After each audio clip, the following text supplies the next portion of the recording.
Pejabat bikin aturan, pejabat yang langgar, hukum jadi mainan, rakyat jadi korban.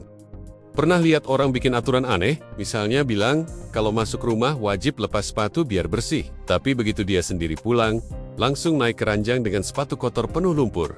Kamu pasti bingung, ini orang serius atau bercanda? Nah, itulah gambaran pejabat kita. Bikin andang-andang, yang katanya demi rakyat, tapi mereka sendiri yang paling duluan nginjek aturan itu. Lucu sih, tapi sekaligus bikin kita geram. Undang-undang seharusnya menjadi pondasi negara, tempat semua orang baik rakyat maupun pejabat berdiri sama tinggi di depan hukum. Ironisnya, pejabat yang membuat aturan itu sering jadi orang pertama yang melanggarnya, seolah hukum dibuat bukan untuk dirinya, melainkan hanya untuk rakyat kecil. Di atas kertas, undang-undang terlihat megah. Ada pasal tentang keuangan, lingkungan, tata kelola, sampai pencegahan korupsi. Tapi banyak aturan hanya jadi hiasan, dipajang sebagai simbol formalitas. Praktiknya, sangat jauh dari isi buku itu. Seperti etalase kosong, indah dilihat, tapi tidak ada isinya.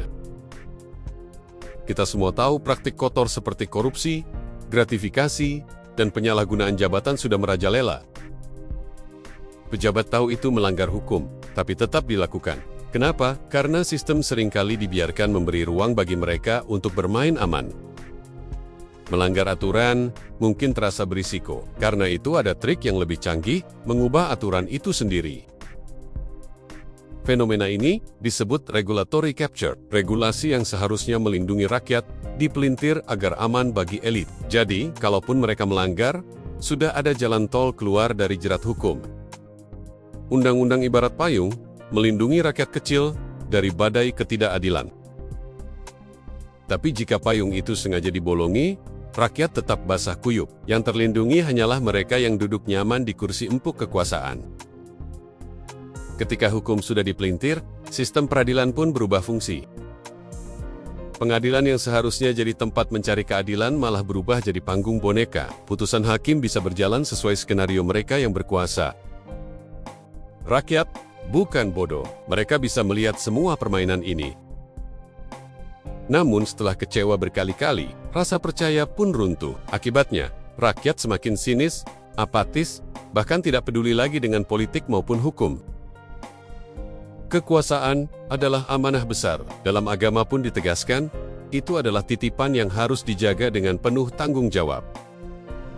Tapi ketika amanah dikorbankan demi keuntungan pribadi, itu bukan sekadar pelanggaran hukum, itu adalah pengkhianatan moral dan spiritual. Secara ilmu perilaku, pejabat tahu dengan jelas mana yang benar dan mana yang salah. Namun dorongan untuk mendapat reward instan, uang cepat, kuasa lebih besar, dan citra gemilang sering lebih kuat daripada dorongan untuk berbuat benar. Inilah lingkaran setan kekuasaan. Sekali dimulai, siklusnya hampir mustahil berhenti. Yang kalah selalu sama, rakyat. Yang menang juga selalu sama, elit yang makin kokoh berkuasa. Kalimat manis demi rakyat sering jadi senjata untuk menenangkan hati massa. Tapi ketika topeng itu jatuh, terlihat jelas siapa sebenarnya yang mereka perjuangkan. Hukum bisa dipermainkan layaknya papan monopoli. Mereka bebas lempar dadu, sementara rakyat hanya jadi bidak yang ikut maju mundur tanpa daya.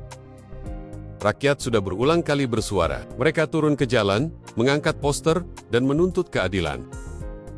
Namun suara itu seolah menguap, karena pejabat lebih memilih mendengar gemerincing uang ketimbang jeritan rakyat. Selalu ada pilihan untuk lurus, jujur, dan transparan. Sayangnya, jalan bengkok yang penuh celah lebih menggiurkan karena cepat memberi keuntungan pribadi. Namun, meski suram, harapan rakyat tak pernah benar-benar padam. Jika rakyat bersatu, menuntut transparansi dan integritas, lingkaran setan bisa diputus, dan hukum bisa kembali berpihak pada yang seharusnya, rakyat. Sekarang coba kamu lihat aturan di sekitarmu. Apakah undang-undang benar-benar dibuat untuk melindungi dirimu? Atau diam-diam hanya untuk melindungi mereka yang sudah nyaman di kursi kekuasaan? Kalau kamu setuju hukum harus kembali jadi pelindung rakyat, jangan diam. Share video ini, bicarakan dengan temanmu, dan jadilah bagian dari gerakan yang menuntut hukum ditegakkan dengan benar.